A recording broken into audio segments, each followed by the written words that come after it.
Incident of fire.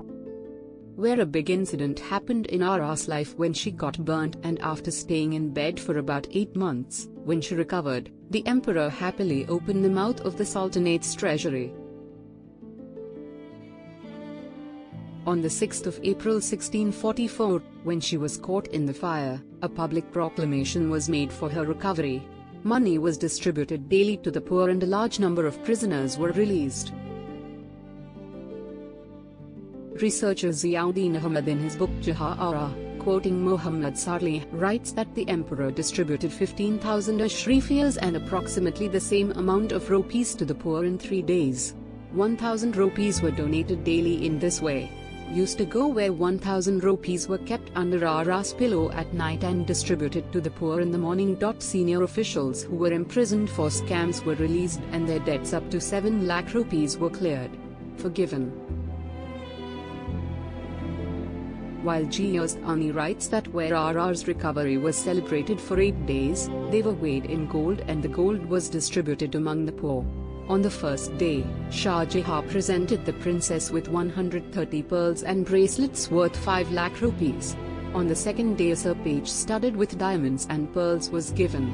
The port of Surat was also given on the same occasion, which had an annual revenue of 5 lakh rupees. Yes. Ziauddin has written that not only Jahan Ara but also the doctor who treated her was filled with wealth. According to him, Hakim Muhammad Or received a chieftainship of 2,000 foot and 200 horse, besides a dress and an elephant, a horse with a gold saddle, a gold seal of 500 tolas and a seal of the same weight specially made for that occasion. Coins were also given. A slave Arif was given gold equal to his weight and clothes, horses, elephants and 7,000 rupees. Referring to her wealth, Mahbubur Rahman Ghulam writes that Shah Jahan had given his beloved daughter a very large jagir. Besides, there was no limit to the rewards Jahan Ara received in small ceremonies. The areas given to him in the jagir of the Begum were very fertile. Malik Surat, which was a very prosperous province, was given to him by Shah Jahan as a jagir. At that time his annual income was 7.5 lakhs. A port was also given, where traders from all countries used to come and go. And because of this, a little more than 5 lakh rupees used to come in his tax. Besides this, fertile places like Arzanga, Umbala, etc. were also included in his jagir. But where Ara used to call herself a fakir, there was simplicity in her life and she took great care of the screen. So Dr. Roma, quoting many historians, tells that the day she was burnt was the night of Nowruz celebration. Some have called it her birthday, and when the fire broke out, she did not scream for any man to save her.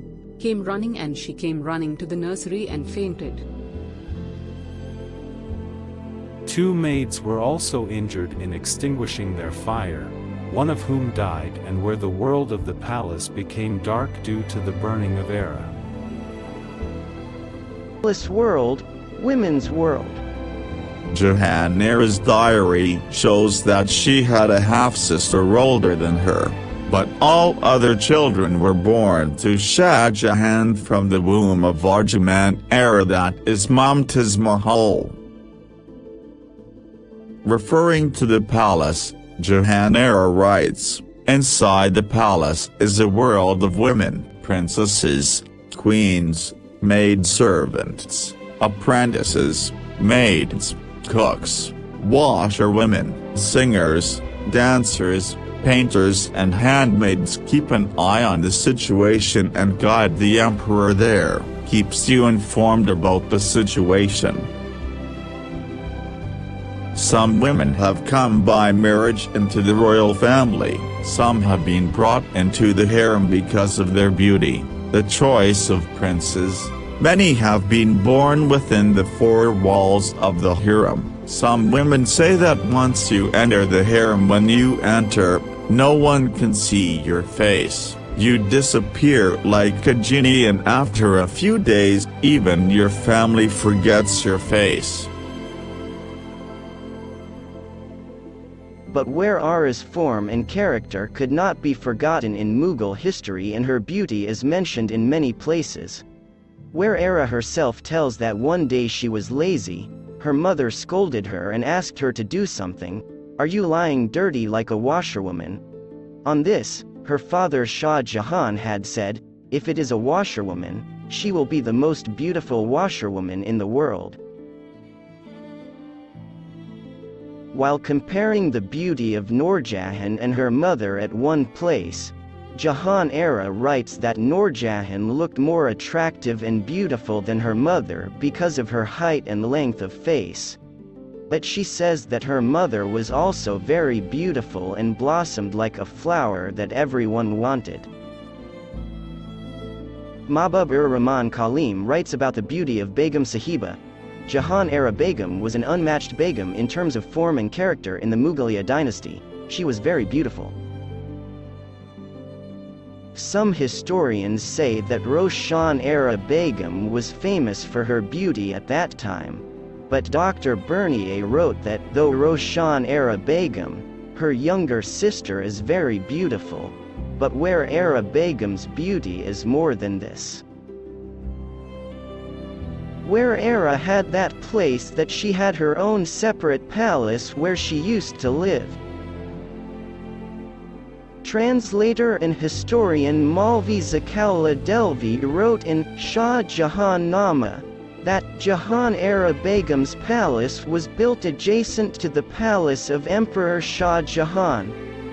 Begum Sahiba's attractive and luxurious house was attached to the resting place and very attractive paintings it was decorated.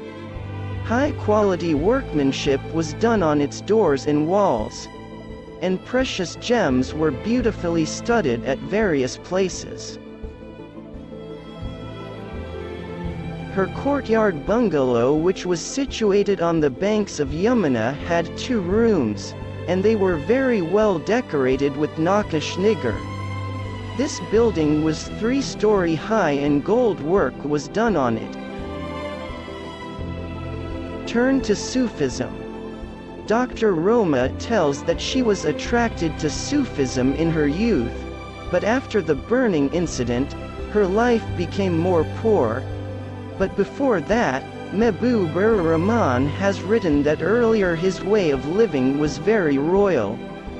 Quoting Dr. Bernier, he writes that his ride used to come out in a very spectacular way. She would often go out on the judal, which resembled a throne, and wreak havoc on it. Painting work was done all around it, and there used to be silk curtains on it, and in them zari frills and beautiful tassels were hung, which doubled its beauty.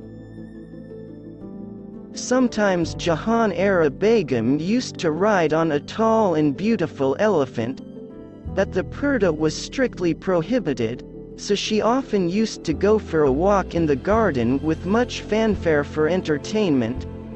Apart from this, she visited Deccan, Punjab, Kashmir and Kabul several times with Shah Jahan. But in every situation and on every occasion, she took full care of the screen. Not only she did this, but all the wives of the Mughal dynasty were very veiled. The traveler and historian Bernier wrote that it was not possible for anyone to approach these begums, and it is almost impossible for any human being to see them, except for a rider who happened to be riding one of these begums by mistake. Go near, because no matter how high that person is, he cannot live without being beaten by eunuchs. Dr. Roma says that in the history books, where the description of the incident of Ara's burning is found, but her other services are not expressed openly, while she was a very powerful and influential personality of the Mughal Empire. Her knowledge, friendship, her devotion to Sufis, her generosity, her strategy in the court and her attachment to gardens and architecture are the hallmarks of her diverse personality. Jahan Ara has written 2 books and both are in Persian language. She has written a book named Monas al-Arwa, on the 12th and 13th century Sufi Hazrat Moinuddin Chishti. She was deeply interested in the words of Sufis and saints. She was understanding her in her initial days itself. Initially she used to debate on this topic with Dara and later with her father. She has written that once when she went to meet Malika Nur Jahan of India with Dara on the pretext of returning the book, she was surprised to know that she remembered the names of the books that Nur Jahan had given her to read. Nur Jahan asked whether she liked Faizi's book or Harun Rashid's stories. Jahan Ara replied to the stories of Harun Rashid. Noorjahan said that she would start enjoying poetry with age. Where Ara was educated at home and her mother's friend Sati al-Nisa Begum, also known as Sadr al-Nisa, taught her. Sati al-Nisa Begum was from an educated family and her brother Talib Amli was honored with the title of Malikush Shura, national poet, during the time of Jahangir. When Jahan Ara was in the Deccan for a few days, another female teacher used to come to teach her. His second book is Risala Sahibiyya, on the 16th and 17th century Sufi Mullah Shah Badakshi of Kashmir. Dr. Roma states that Mullah Shah Badakshi was so impressed with Jahan Ara that he used to say, if Jahan Ara had not been a woman, he would have nominated her as his caliph, successor. Jahan Ara was proud to be the first Mughal woman to formally become a murid, disciple, and live life according to her peer, Guru. Where it is said about Ara that he got the map of the entire Shah Jahanabad i.e. Delhi made under his supervision. Some historians have differences on this, but no one has any objection about Chandni Chowk. This market is a sign of his good hobby and recognition of the needs of the city.